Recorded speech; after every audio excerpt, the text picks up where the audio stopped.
Ya, baik. Assalamualaikum warahmatullahi wabarakatuh.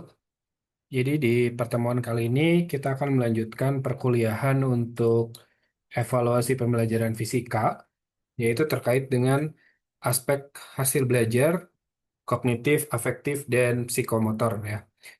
Tapi di video ini kita akan konsentrasi dulu lebih kepada ranah belajar, hasil belajar pada ranah kognitif ya.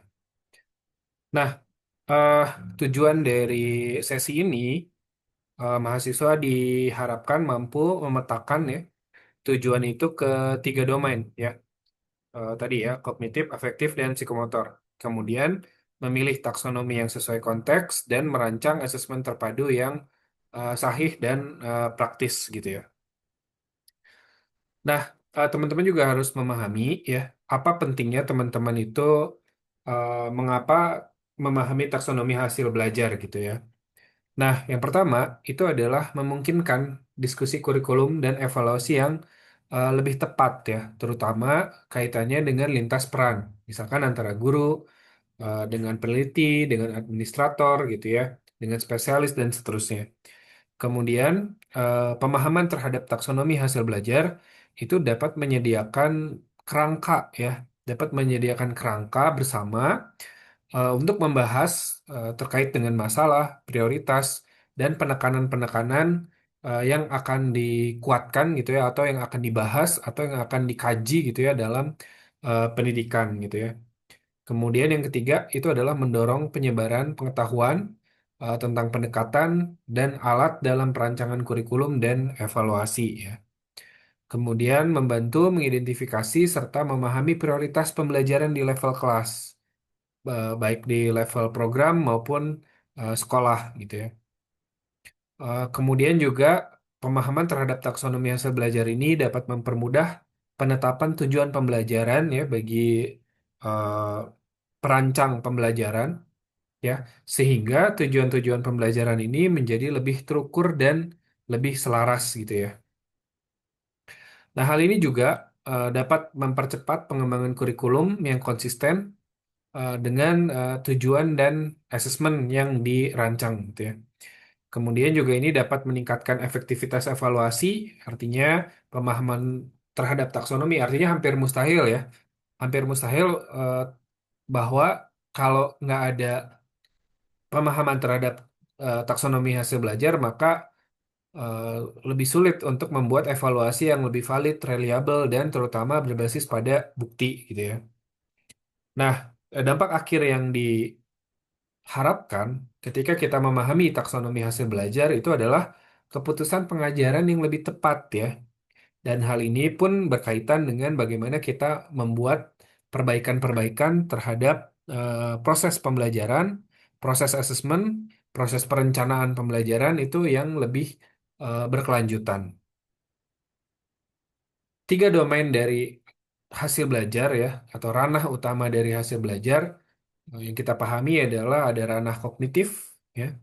Nah, ranah kognitif ini merujuk pada proses mental untuk memperoleh, membangun, dan menggunakan pengetahuan ya. Kalau pada taksonomi Bloom atau taksonomi Anderson, itu termasuk pada mengingat, memahami, menerapkan, menganalisis, mengevaluasi, dan mencipta. Walaupun ada taksonomi lain gitu ya yang digunakan ya.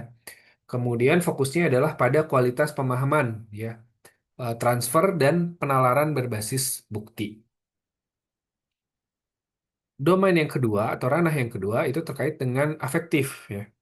Nah, ranah afektif ini mencakup sikap, nilai, minat, dan disposisi yang memandu, ya, memandu pilihan serta perilaku belajar dari mulai menerima hingga menjadi karakter atau nilai diri. Ya. Fokusnya adalah pada kepedulian, etika, ketekunan, dan kerjasama. Sedangkan aspek psikomotor itu berkaitan dengan keterampilan gerak, ya, kinestetik, dan manipulatif, ya. Hal ini terkait dengan koordinasi, ketepatan, kelancaran, keselamatan dalam menjalankan prosedur, ya, menjalankan prosedur-prosedur dan menghasilkan produk, ya. Nah, tapi di antara tiga domain ini pun ada banyak rujukan ya terkait dengan taksonomi, sehingga kita juga mungkin tidak terlalu berpatok pada salah satu taksonomi saja gitu ya. Di afektif ya, di psikomotor maupun di kognitif. Di video kali ini yang akan kita bahas lebih dalam adalah taksonomi kognitif ya. Lebih tepatnya adalah taksonomi Bloom yang direvisi oleh Anderson, kemudian adalah taksonomi Solo ya. Baik. Nah, taksonomi yang akan kita bahas yang pertama adalah taksonomi Bloom revisi ya. Jadi awalnya ini adalah taksonomi Bloom, kemudian pada 2001 direvisi oleh Anderson gitu ya.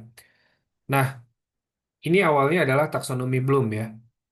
Taksonomi Bloom itu eh, di, eh, di, di, dibuat itu oleh Benjamin Bloom pada tahun 1956 yang membuat 6 kategori ya.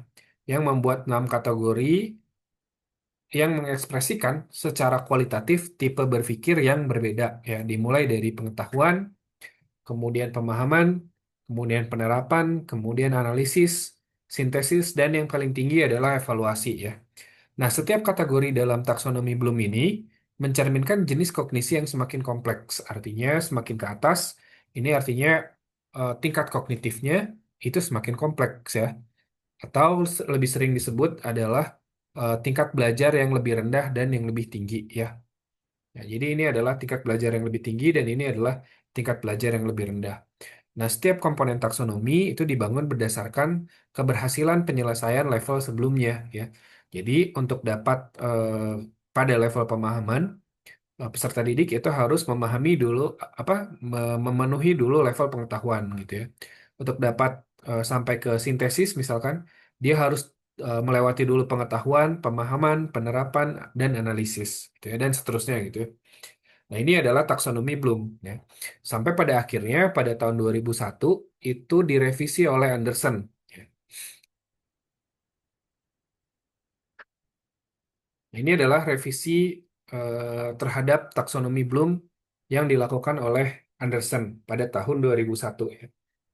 Pada tahun 2001 Anderson itu merevisi taksonomi Bloom karena mencerminkan bentuk berpikir yang berbeda ya. Jadi taksonomi dari Anderson ini lebih kepada proses aktif. Kalau tadinya ini lebih kepada kata benda ya pada taksonomi Bloom, misalkan pengetahuan. Nah, pada taksonomi Anderson ini lebih menggambarkan pada proses aktif yaitu mengingat gitu ya. Kata kerjanya itu adalah mengingat gitu. Pemahaman maka diganti menjadi memahami gitu. Yang tadinya itu adalah kata benda ya, itu menjadi kata kerja ya. Nah, subkategori dari 6 kategori utama digantikan oleh kata kerja dan beberapa subkategori itu disusun ulang. Yang disusun ulang adalah yang evaluasi, yang tadinya pada taksonomi Bloom, evaluasi ini adalah tingkatan kognitif yang tertinggi, maka pada taksonomi Anderson dia diturunkan satu level ya. Dan sintesis itu diganti dengan mencipta dan dia dinaikkan satu level pada level yang tertinggi. Ya, ini adalah revisi dari taksonomi Bloom ya, yang dilakukan oleh taksonomi Anderson, apa yang dilakukan oleh Anderson. Nah, sama seperti pada taksonomi Bloom ya, semakin tinggi tingkat kognitif, maka semakin kompleks operasi mental yang dibutuhkan ya. Bukan otomatis makin sulit dikerjakan, jadi tidak menggambarkan kesulitan, tapi menggambarkan semakin kompleksnya operasi mental yang dibutuhkan untuk sampai pada level tersebut gitu ya. Nah, dalam hal ini kita juga harus memahami bedanya tingkat kognitif dengan tingkat kesulitan ya. Kalau tingkat kognitif itu adalah jenis proses berpikir ya. Dia mulai dari mengingat, memahami, menerapkan, menganalisis, menilai, mencipta. Jadi makin atas itu tingkat kognitifnya makin tinggi, tapi belum tentu makin sulit ya. Jadi beda dengan tingkat kesulitan. Kalau tingkat kesulitan itu adalah menunjukkan seberapa sukar ya soal itu diselesaikan. Nah, hal ini berkaitan dengan panjangnya stimulus, konteks asing ya, apakah konteks soalnya itu lebih dekat ke siswa atau kalau lebih jauh ke siswa gitu ya. Kemudian tingkat numerasi yang tinggi ya, penggunaan angka-angka yang banyak misalkan. Kemudian keterbatasan waktu dan sebagainya. Nah, itu baru berkaitan dengan tingkat kesulitan ya. Tingkat kesulitan itu tidak menggambarkan tingkat kognitif dan sebaliknya juga tingkat kognitif itu tidak menggambarkan tingkat kesulitan. Nah, yang 3 bagian atas ini itu disebut dengan HOTS ya, atau High Order Thinking Skill, atau keterampilan berpikir tingkat tinggi ya. Sedangkan yang bawah ini disebutnya adalah LOTS, yaitu adalah Low Order Thinking Skills ya, atau keterampilan berpikir tingkat rendah. Jadi keterampilan berpikir tingkat tinggi ya, jadi peserta didik itu dikatakan memiliki keterampilan yang atau dapat melakukan keterampilan berpikir yang tingkat tinggi jika dia sudah bisa menganalisis, menilai dan mencipta ya. Sebaliknya, dia dikatakan memiliki keterampilan tingkat rendah ketika dia baru sampai pada mengingat, memahami dan menerapkan gitu ya. Nah, ini juga sekali lagi tidak menggambarkan kesulitan ya. Jadi, soal-soal yang high order thinking skill itu belum tentu soal yang sulit ya. Ini bisa saja soal-soal high order thinking skills ini itu tetap mudah diakses oleh peserta didik gitu ya, oleh siswa gitu ya. Jika konteksnya familiar namun menuntut tingkat kognitif yang lebih tinggi gitu ya. Nah, di sini tetap berlaku hierarki prasyarat ya, bahwa untuk mencapai level yang lebih tinggi, peserta didik itu harus menguasai level yang di bawahnya. Contohnya, ketika dia mau menerapkan di sini ada di level 3 gitu ya, maka si peserta didik itu harus mampu mengingat dan memahami terlebih dahulu gitu ya. Dia harus dapat C1 dan C2 terlebih dahulu, barulah dia bisa melakukan yang ketiga yaitu menerapkan. Nah, pada taksonomi Bloom yang direvisi oleh Anderson, jadi ada dua dimensi. Yang pertama adalah tingkat kognitif yang tadi ya. Yang kedua adalah dimensi pengetahuan. Nah, dimensi pengetahuan dan tingkat kognitif ini saling terkait ya, untuk mengidentifikasi dan mengukur hasil belajar pada ranah kognitif ya. Nah, kalau dimensi tingkat kognitif itu tadi ada 6 ya, dimulai dari memahami sampai mencipta. Di dimensi pengetahuan itu ada empat ya, ada empat dimensi pengetahuan. Yang pertama adalah pengetahuan faktual ya. Pengetahuan faktual ini berkaitan dengan istilah, detail, data gitu ya. Ini misalkan pengetahuan faktual itu misalkan apel yang berwarna merah gitu ya, atau jeruk yang berwarna kuning. Nah, ini termasuk pada pengetahuan-pengetahuan yang bersifat faktual gitu ya, atau apa itu gaya ya. Itu adalah pengetahuan faktual. Nah, yang kedua itu adalah pengetahuan konseptual ya. Pengetahuan konseptual ini berkaitan dengan kategori, prinsip, model, dan hubungan antar konsep ya. Misalkan kalau pada fisika, misalkan ketika kita bicara tentang hukum Newton atau hukum Pascal, maka di situ adalah masuk pada eh, pengetahuan konseptual. Kemudian ada juga pengetahuan prosedural ya. Pengetahuan prosedural ini berkaitan dengan metode, berkaitan dengan langkah kerja, berkaitan dengan teknik atau algoritma gitu ya. Yang keempat adalah pengetahuan metakognitif ya. Pengetahuan metakognitif ini berkaitan dengan kesadaran strategi, pemantauan, dan regulasi belajar. Nah, tingkat kognitif C1 sampai C6 ya, yang tadi mengingat, memahami, menerapkan, menganalisis, mengevaluasi, dan mencipta, itu menjelaskan proses mental yang dilakukan oleh siswa ya. Nah, relasi intinya adalah bagaimana jenis pengetahuan atau apa jenis pengetahuan yang dikuasai ya, apa dikalikan dengan proses kognitif apa yang dipakai atau bagaimana gitu ya.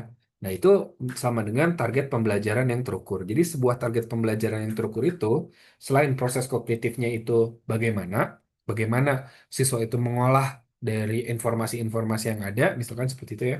Kemudian jenis pengetahuan apa yang dikuasai ya. Jika dibuat dalam matriks, dia bentuknya kurang lebih seperti ini ya.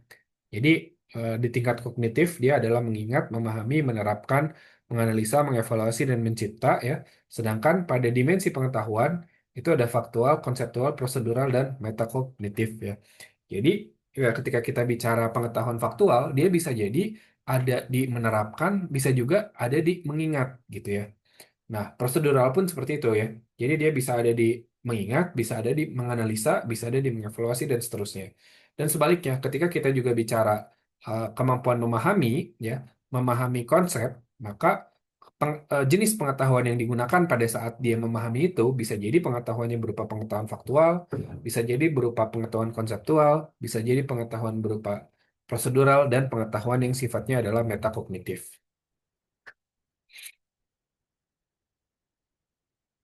Nah, penilaian terhadap belajar menghafal misalnya ya, itu terpaku pada sejauh mana atau seberapa banyak peserta didik itu telah belajar, ya, dan bagaimana retensi dari hasil belajar tersebut. Retensi itu artinya adalah seberapa lama ya dia dapat mempertahankan hasil belajarnya. Dalam konteks menghafal berarti mengingat kan ya, berarti seberapa lama dia bakal ingat gitu ya. Apakah ketika UTS dia masih ingat? Apakah ketika UAS dia masih ingat? Apakah ketika ujian nanti di akhir gitu dia masih ingat? Nah, itu adalah retensi gitu ya. Nah, penilaian belajar yang demikian itu akan cenderung berfokus pada proses kognitif mengingat saja, ya. Jika pendidik menggunakan instrumen tes dalam penilaian, maka kemungkinan butir-butir soal yang digunakan atau yang dikembangkan itu kebanyakan hanya akan berfokus pada nama-nama istilah tertentu, ya. Misalkan sebutkan bagian ini, misalkan kalau pada pelajaran IPA gitu ya, ditunjukkan sebuah gambar bagan tertentu, kemudian dia disuruh mengisi gitu. Ini namanya apa ya? Atau misalkan dalam sel ini namanya mitokondria, ini namanya klorofil dan seterusnya gitu ya. Kalau dalam pelajaran biologi. Nah, atau urutan kronologi waktu ya, misalkan kapan terjadinya peristiwa anu gitu ya. Bagaimana urutan terjadinya peristiwa A gitu ya. Dan mengenal nama-nama spesifik pada suatu bagian atau gambar itu tadi ya yang udah dijelaskan. Dan di sisi lain, penilaian terhadap belajar yang bermakna itu memerlukan pemeriksaan proses kognitif yang lebih dari sekedar mengingat saja gitu ya. Nah, meskipun tugas penilaian yang melibatkan mengingat dan mengenali ya, atau C1 itu bakal tetap ada porsinya karena itu tadi ya, dia ada konsep hierarki. Jadi untuk sampai pada C4 itu dia harus menguasai dulu C1, C2 dan C3 gitu ya. Nah, jadi dia tetap ada porsinya dalam proses penilaian. Analisis dari proses kognitif itu dapat membantu pendidik memperluas penilaian belajar mereka. Itu adalah sekilas terkait dengan taksonomi Bloom yang direvisi oleh Anderson ya. Berikutnya itu ada yang namanya taksonomi Solo ya. Nah, taksonomi Solo ini adalah kerangka untuk menilai kualitas struktur jawaban, bukan sekedar jumlah fakta ya. Nah, ini menunjukkan seberapa terhubung ide-ide peserta didik ya, dimulai dari yang paling tidak relevan hingga dia bisa melakukan generalisasi baru ya. Nah, ini membantu perancang kurikulum, penulis soal, dan penilai untuk menyelaraskan antara tujuan ya, tugas-tugas apa yang diberikan dan rubrik ya. Nah, jadi taksonomi Solo atau Structure of Observed Learning Outcomes itu terdiri dari 5 ya, dari 5 level gitu ya. Yang pertama adalah level pre-structural ya. Pada level pre-structural itu respon itu tidak relevan, gagal gitu ya, tidak kompeten ya, eh, miss the point entirely gitu ya. Jadi responnya itu tidak relevan dan keliru gitu. Nah, yang kedua adalah unistruktural. Nah, ini pada pemahaman unistruktural itu sudah ada aspek yang relevan, ya, tapi dia masih terpisah dengan eh, eh, apa aspek-aspek yang lain gitu ya. Nah, dia biasanya mengidentifikasi nama atau mengikuti prosedur yang sederhana. Yang ketiga adalah multistruktural, ya. Jadi pada pemahaman multistruktural ini beberapa sudah muncul beberapa aspek yang relevan ya. Kalau tadi sama sekali tidak ada aspek relevan, kalau unistruktural itu sudah ada aspek relevan tapi satu aja gitu ya, tidak berkaitan dengan yang lain. Nah, ini juga sama. Eh, ada beberapa gitu ya aspek yang relevan tapi tidak terhubung satu sama lain ya. Kemudian level berikutnya adalah relasional ya. Pada aspek pada level relasional ini, aspek-aspek ini saling terhubung satu sama lain dan menjadi sebuah struktur yang bermakna ya. Artinya dia bisa menganalisa, bisa mengaplikasi ya, bisa berpendapat ya, bisa membandingkan antara dua kategori gitu ya, bisa mengkritisi. Nah, itu karena dia memiliki relasi antara beberapa pemahaman yang relevan gitu ya. Dan yang paling tinggi itu adalah pada level extended abstract ya. Pada tahap extended abstract ini ada generalisasi ya atau transfer dari pemahaman tadi apa struktur bermakna tadi yang sudah didapatkan itu ke konteks yang baru gitu ya. Jadi dia bisa katakanlah menyusun teori, menyusun hipotesis ya, atau merefleksikan gitu atau memformulasikan gitu ya. Nah, mari kita bahas satu-satu ya. Yang pertama adalah pre-structural ya. Ciri-ciri dari pemahaman pre-structural atau tidak ada pemahaman berarti kan ya. itu adalah miss the point ya, miskonsepsi, tidak menggunakan data ya. Kata kerja yang tampak itu misalkan gagal mengidentifikasi, salah menyebut, tidak mengikuti instruksi gitu ya. Tugas contohnya itu soal diagnosis awal untuk memetakan miskonsepsi gitu ya. Rubriknya itu ya berarti nol sama dengan tidak relevan atau tidak menjawab indikator. Misalkan kalau dia menggunakan rubrik seperti itu ya. Nah, yang kedua adalah unistruktural ya. Nah, ciri pada pemahaman unistruktural itu adalah mengenali atau menamai satu aspek atau langkah sederhana. Kata kerja yang khas itu adalah identify, eh, name, atau follow simple procedure atau mengikuti prosedur yang sederhana. Tugas contohnya misalkan sebutkan variabel yang diukur, ikuti satu prosedur dasar dan seterusnya gitu ya. Nah, kalau pada rubrik berarti belum menghubungkan ke aspek lain. Jadi satu aspek benar tapi belum menghubungkan ke aspek yang lain. Itu adalah contoh dari unistruktural. Yang berikutnya adalah multistruktural ya. Nah, ciri dari multistruktural ini adalah menyebut beberapa aspek relevan ya, tapi dia antara satu aspek dengan aspek lain itu masih terpisah ya. Kata kerja yang khas itu adalah membuat daftar, mendeskripsikan ya, mengenumerasi, mengcombine ya. Kemudian mengcombine itu artinya dia tanpa ada koneksi antara satu aspek dengan aspek lain ya. Jadi dia hanya menambahkan aja gitu ya. Kemudian dia melakukan keterampilan yang saling berurutan gitu ya. Beberapa keterampilan tapi dia saling berurutan. Kalau yang tadi kan yang unistruktural itu kan satu keterampilan aja atau satu prosedur sederhana aja. Nah, kalau ini tuh bisa jadi beberapa prosedur yang berurutan gitu ya. Nah, tugas contohnya adalah daftar faktor yang mempengaruhi fenomena, jelaskan tiap faktor secara terpisah gitu ya.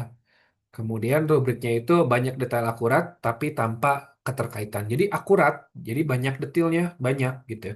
Tapi antara satu detail dengan detail yang lain itu tidak ada keterkaitan atau dia tidak bisa menghubungkan keterkaitan ya. Berikutnya adalah relasional ya. Contoh dari ciri dari relasional itu dia sudah mampu menghubungkan beberapa aspek menjadi sebuah struktur ya atau penjelasan yang koheren ya. Kata kerja yang khas adalah analisa, mengaplikasi, mengcompare atau mengkontraskan ya, kemudian menjelaskan penyebab, kemudian menghubungkan ya, kemudian menjustify. Nah, tugas contohnya adalah jelaskan hubungan variabel dari grafik ya, bandingkan dua model dan beri alasan dan seterusnya gitu ya. Nah, rubriknya kalau dalam penilaian itu artinya biasanya integrasinya ada integrasi konsep, kemudian hubungan sebab akibat yang jelas, kemudian kalau dia ada argumen maka argumennya itu didukung oleh data. Nah, yang tertinggi itu adalah extended abstract ya. Nah, ciri pada extended abstract ini adalah dia mampu menarik prinsip umum ya.